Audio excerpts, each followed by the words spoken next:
জব্দ কয়েক বছর ধরে আমরা জলবন্ধ হইতেছে। খড়ির সামনে খুব গাড়ি ঘোড়া চলার বা পাবলিক চলাফেরা খুব বিরোধী অবস্থা দাঁড়াইতেছে। রোডটা রাস্তাটা নিচ্ছে, সেই জন্য অবস্থা খুবই খারাপ চলতে।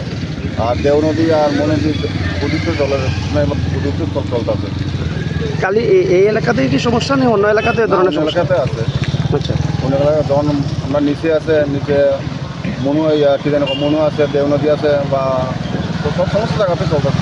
মানে নদীর জল বাড়লে কুমারঘাট শহর এলাকায় জল উঠে সম্পূর্ণ সব সাইডেই জল। আর মনু নদী দেও নদী এক হওয়াতে জল উপরে উপলব্ধি করে আইতেছে, বাজার শহর একদম জলে প্লাবিত।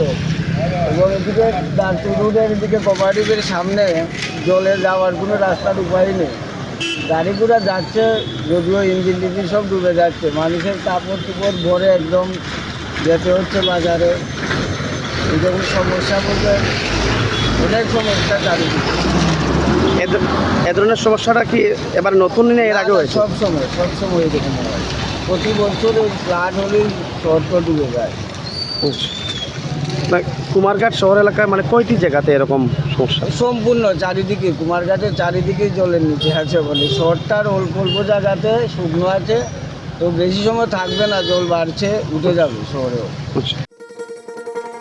শোনো শোনো ভোজন রসিক, শোনো মন দিয়া, ঝাঁঝের সাদে রান্না করো লং তরাই দিয়া।